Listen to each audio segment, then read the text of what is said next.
नमस्कार दोस्तों, आप सबों का स्वागत है हमारे एक नए वीडियो में। और आज हम लोग देखने जा रहे हैं वॉल्ट डिज़नी का बायोग्राफी। सामने आप पिक्चर देख सकते हैं, एक बड़े मिक्की माउस के साथ वॉल्ट डिज़नी।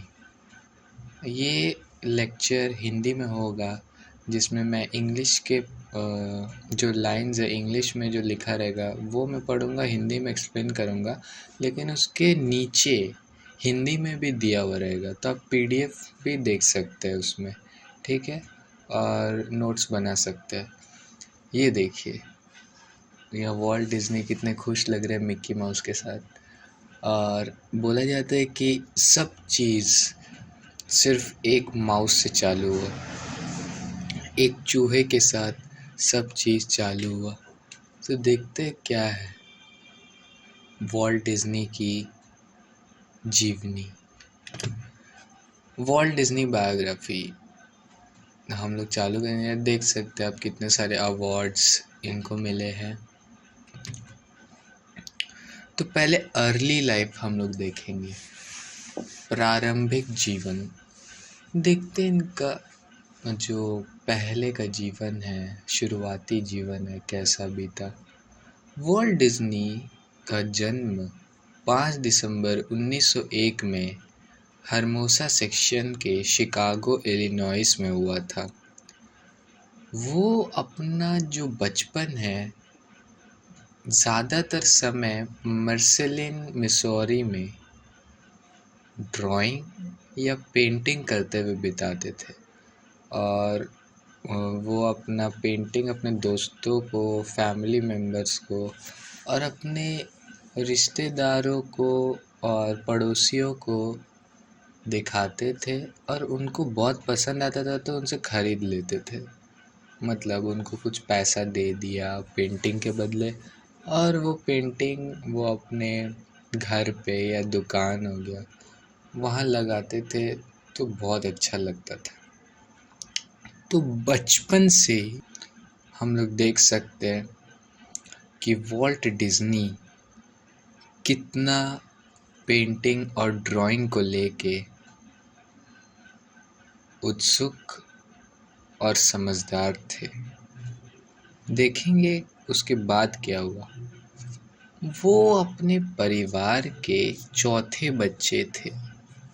उनके पिताजी का नाम था एलियास डिज़नी, और 1911 में उनकी फैमिली कांसास सिटी चल गई। कांसास सिटी के लिखा हुआ है ना, हाँ के लिखा हुआ है, कांसास सिटी चल गई, जहाँ पर डिज़नी को ट्रेनों से बहुत प्यार हो गया, क्योंकि वो ट्रेन में जाके स्नैक्स बेचते थे, न्यूज़पेपर बेचते थे। उन्हें ट्रैवल करना बहुत अच्छा लगता ट्रेन में।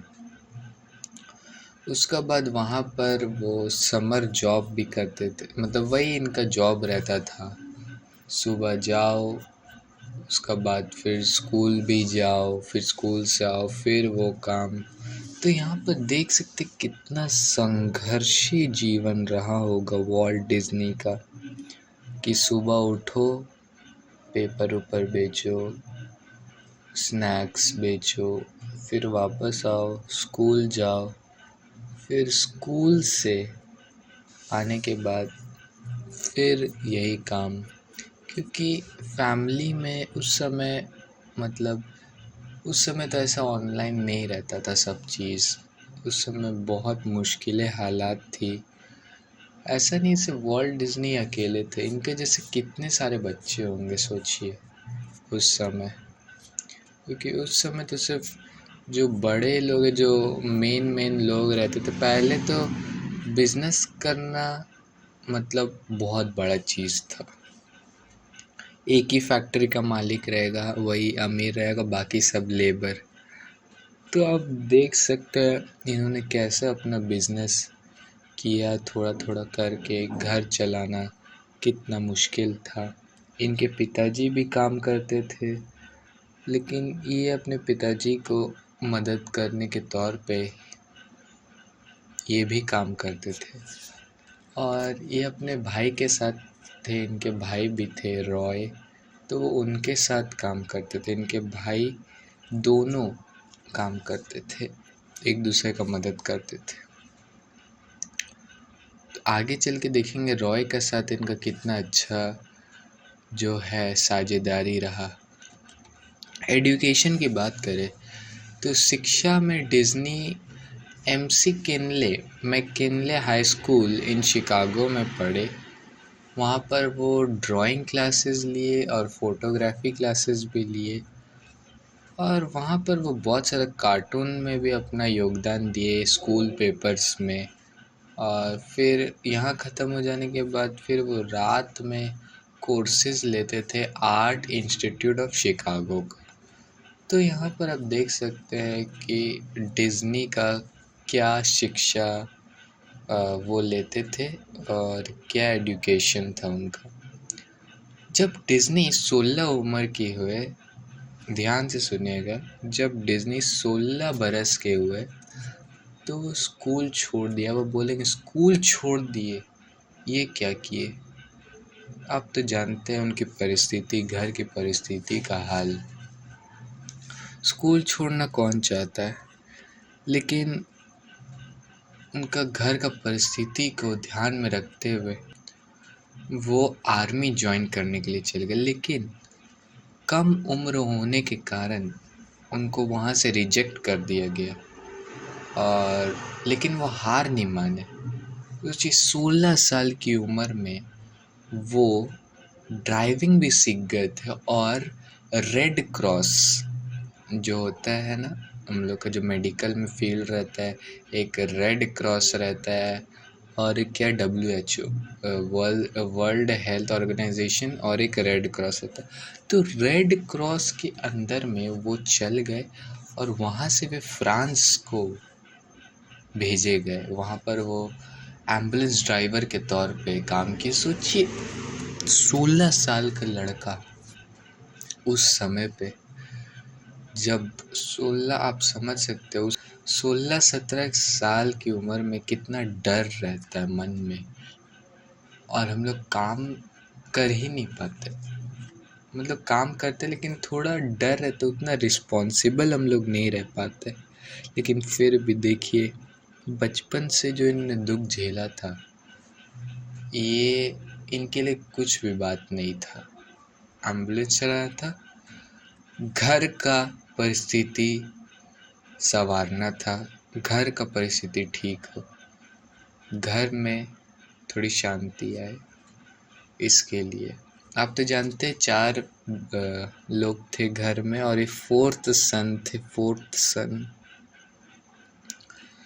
उसके बाद वो वापस US आ गए 1919 में काम ख़त्म करने के बाद। लेकिन यहाँ भी उसके बाद भी हार नहीं माने, वे पढ़ते गए Chicago academy of fine arts में। वहाँ पर वो रात का जो कोर्सेज है वहाँ से लेते थे शाम का। लेकिन जैसे अभी हम लोग का जो कोर्सेज रहता है वो तो ऑनलाइन रहता है, कितना आसानी रहता है, जब चाहे तब मन चाहे पढ़ ले। लेकिन उस समय ऐसा नहीं था, उस समय वहाँ जाके ही पढ़ना पड़ता था, वो भी सोचिए शाम का वक्त। स्ट्रगल देखेंगे, स्ट्रगल बहुत संघर्ष रहा है इनके जीवन में। 1919 में डिज्नी कंसस सिटी में तो चल गए अपना सपना पूरा करने, अपना करियर बनाने।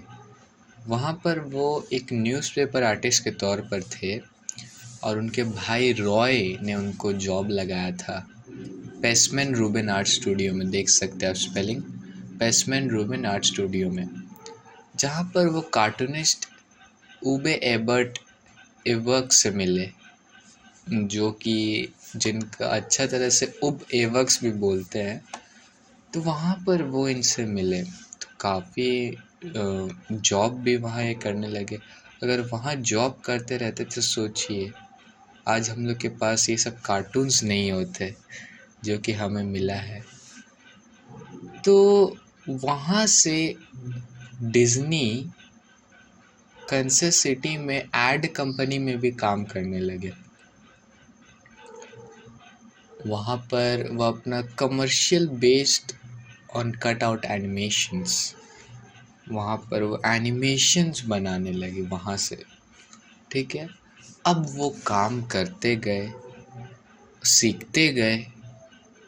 अब उनको लगा कि नहीं, अब वक्त आ गया है, अब हम अपना बिजनेस खोलेंगे, अपना एनिमेशन बिजनेस बनाएंगे। तो वहाँ से पूरा सीखने के बाद वो अब डिसाइड किए। ये डिसीजन लेना बहुत ज़रूरी है लाइफ में। हम लोग समझते नहीं अभी वक्त नहीं है, अभी वक्त आ गया है। छोटा चालू करिए, छोड़िए मत। 10 मिनट ही उस चीज़ को दीजिए जो आपको एकदम, आप जो बिज़नेस करना चाहते हैं या आप जो सोचे हैं उस पे कम से कम 10 मिनट दे ही सकते हैं आप। धीरे धीरे बढ़ के आप देखेंगे यहाँ से रिटर्न आ रहा है तो उसको और बढ़ाते जाइए, नहीं आ रहा है तो फिर अपन जॉब करते रहिए। अब वो डिसाइड किए कि अपना खुद एनिमेशन बिजनेस चालू करें। फिर वहाँ से वो अपना एड कंपनी में चालू किए और वहाँ पहला इंसान जो था उनका पहला एम्प्लॉय जो वहाँ उनके साथ काम किया वो था फ्रेड हार्मन। यहाँ पर स्पेलिंग आप देख सकते हैं, फ्रेड हार्मन। ठीक है, तो बहुत देख सकते हैं ना, एक डिसीजन होता है जो एक जॉब वाले को बड़ा आदमी बनाता है, या कोई भी जॉब हो या ना हो। एक डिसीजन कितना कठोर रहा होगा उस समय पे, लेकिन ये अपने सपनों से समझौता नहीं किए, आगे बढ़ते गए। और आज आप हम लोग देख ही सकते हैं क्या क्या इनका, ये चल गए लेकिन अपना स्टूडियो छोड़ गए। आज भी वॉल्ट डिज्नी का एनिमेशन लोगों को मनोरंजन से भर देता है। डिज्नी और हार्मन एक डील किए कि लोकल कंसस सिटी थिएटर में कार्टून्स दिखाएंगे, जिसको कार्टून का नाम क्या था, लाफोग्राम्स। ठीक है, तो एक डील था कि लोकल कंसस सिटी में एक थिएटर था, वहाँ पर वो अपना कार्टून्स दिखाएंगे जिनका नाम लाफोग्राम्स था, याद रखिएगा। तो द कार्टून्स बहुत पॉपुलर हुए, बहुत पॉपुलर। और डिज्नी को मतलब अपना स्टूडियो उनका बन चुका था, इतना पॉपुलर हुआ। जैसे पॉपुलैरिटी बढ़ता है वैसे कस्टमर बढ़ते हैं, वैसे पैसा भी आना चालू हो जाता है और बढ़ जाता है। तो अब ये अपना स्टूडियो चालू किए और upon which he bestowed the same name. ठीक है, अपना स्टूडियो चालू किए और लाखों ग्राम्स में hired A number of employees इन। तो लाखों ग्राम में ही बहुत नंबर ऑफ एम्प्लॉयज़ इनका बढ़ते गया। तो 7 मिनट का एक fairy tale combined with live action animation which they called Alice in Cartoon Land. तो ये लोग सीरीज़ बनाए एक, जिसमें 7 मिनट का फेरी टेल कार्टून था, लाइव एक्शन था और एनिमेशन था, जिसका नाम था Alice in Cartoon Land. By 1923, however, the studio had become burdened with debt, and Disney was forced to declare bankruptcy. लेकिन 1923 तक आते आते स्टूडियो में बहुत कर्जा बढ़ने लगा और आखिरी में डिज्नी को अपना जो करियर, अरे यार, डिज्नी को, तो हम लोग देख सकते हैं यहाँ पर एकदम कर्जा बढ़ गया और डिज्नी को लास्ट में बैंक्रप्सी घोषित, दिवालिया, मतलब हिंदी में दिवालिया बोलते, दिवालिया घोषित करने पड़ा। तो यहाँ पर देख सकते इतना बड़ा फेलियर। वॉल्ट डिज्नी और उनके brother Roy moved to Hollywood with cartoonist Ub Iwerks in 1923। अब ये लोग सोचे कि चलो हॉलीवुड चलते हैं 1923 में, और there the three began the Disney Brothers cartoon studio. तो ये तीनों मिल के डिज्नी ब्रदर्स कार्टून स्टूडियो चालू किए। The company soon changed its name to Walt Disney Studios at Roy's suggestion। तो इनके भाई ने इनको सजेस्ट किया, सुनो इसको वॉल्ट डिज्नी स्टूडियोज रख देते हैं। तो पहले तो वॉल्ट डिज्नी स्टूडियो ये मना करे थे, नहीं नहीं रखेंगे, लेकिन फिर बाद में मान लिया इनका सजेशन। ठीक है, the Walt Disney studio first deal was with New York distributor Margaret Winkler to distribute the Alice cartoons। तो पहला जो वॉल्ट डिज्नी स्टूडियो का डील था वो न्यूयॉर्क डिस्ट्रीब्यूटर मार्गरेट विंकलर थे, और उनको एलिस कार्टून्स डिस्ट्रीब्यूट करना था। They also invented a character called Oswald the Lucky Rabbit and contracted the shorts at 1,500 each। तो एक cartoon Oswald the lucky rabbit का जो कॉन्ट्रैक्ट था $1,500 में था बिका। आगे देखते मिक्की माउस में क्या हुआ। मिक्की माउस में Disney's first successful film starring Mickey Mouse was a sound and music equipped animated short called Steamboat Willie। तो मिक्की माउस का जो स्टीमबोट विली था वो सबसे पहला सक्सेस फिल्म बना। छोटा से है, आप देख सकते हो उसका वीडियो जाके। तो एक उसमें पहली बार साउंड और म्यूज़िक का इफ़ेक्ट दिया गया था, पहली बार एनिमेशन में। It open at the Colony theatre in New York November 18, 1928। तो नवंबर 18, 1928 में न्यूयॉर्क में खोला गया था कॉलोनी थिएटर में। Sound had just made its way into film, and Disney was the voice of Mickey, a character he had developed and that was drawn by his chief animator, Up Iwerks। The cartoon was an instant sensation। तो sound पहली बार दिया गया था animation में, और Mickey mouse जो था उसका भी वॉइस वॉल्ट डिज्नी खुद दिया करते थे। और एक गजब का उस समय कुछ सेंसेशन, मतलब हर जगह इसी का बात हो रहा था। The team had discovered that Disney's New York distributor Margaret Winkler and her husband Charles Mintz had stolen the rights to the character Oswald in all of Disney's animator except for Iwerks। तो यहाँ पर इनके distributor Margaret Winkler और उनके पति Charles mince ने जो character Oswald का बारे ऑसवर्ल्ड द लकी रैबिट और जो कैरेक्टर सब था वो सब ले लिया, उसका राइट्स अपने पास ले लिया। ठीक है, 1929 में डिज्नी क्रिएटेड सिली सिम्फनीज, लेकिन ये रुके नहीं, सिली सिम्फनीज बनाते गए और मिक्की माउस का कार्टून और बढ़ाते गए, उसका दोस्त बढ़ाते गए, फैमिली बढ़ाते गए मिक्की माउस के, जैसे Minnie Mouse, Donald, Goofy and Pluto. तो ये सब कई कार्टून आगे चल के बने, और देखते कौन कौन से इनका पिक्चर सब आए। Disney produced more than 100 feature films। His first full-length animated film was Snow White and the Seven Dwarfs, which premiered in Los Angeles on December 21, 1937। तो पहला जो फुल लेंथ एनिमेटेड फिल्म था वो snow white and the seven dwarfs था।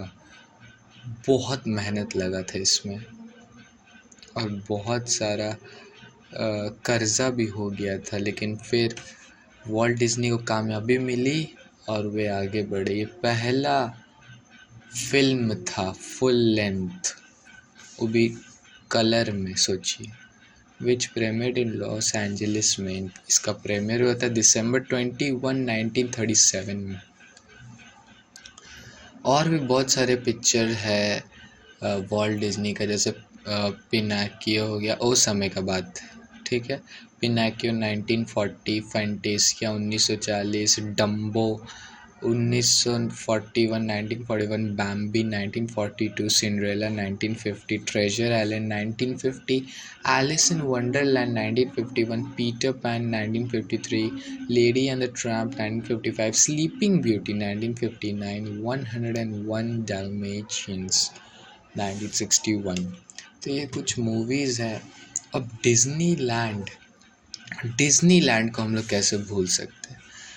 Disney $17 million Disneyland theme park open in July 17, 1955। तो जुलाई 17, 1955 में Disneyland खोला गया था $17 मिलियन में in Anaheim, California, on what was once an orange grove।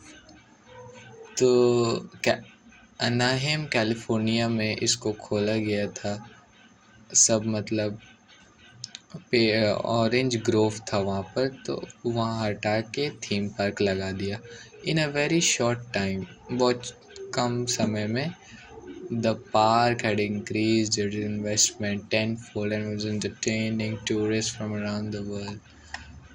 तो थोड़े टाइम में और भी चीज़ें पार्क में लगना चालू हो गया, जैसे ट्रेन्स और डिज्नी का कैरेक्टर्स। तो इससे क्या हुआ, और भी पर्यटक लोग आने लगे और मनोरंजन रहा। The original site had attendance ups and downs over the years। तो जो कभी इनको सफलता मिलती, कभी नहीं मिलती, मतलब कभी पर्यटक आते, कभी नहीं आते, जो ओरिजिनल पहली बार जा खोला गया था। लेकिन जैसे डिज्नीलैंड में अपना राइड्स बढ़ाते गए and branched out globally with Walt Disney World near Orlando, Florida and parks in Tokyo, Paris, Hong Kong and Shanghai। तो देख सकते कितना जगह पे ये खुलना चालू हुआ, उसके बाद कामयाबी बढ़ती गई, वहाँ से रुकने का नाम नहीं था। एक तरह से सब लोग डिज्नीलैंड ही जाना चाहते थे, एक बार कम से कम घूम के आना चाहते थे। Sister property California Adventure opened in Los Angeles in 2001। तो वहाँ पर भी खुल गया था डिज्नीलैंड। और 1925 में Disney hired an ink and paint artist name Lillian Bounds. After brief courtship, the couple married। तो डिज्नी कुछ समय बाद 1925 में इनको लिनियन बाउंड्स हायर किए थे, और कुछ समय बाद ही दोनों मिले, बातचीत हुआ, फिर शादी हो गया। Disney and Linnaean bounds had 2 children, दोनों के 2 बच्चे।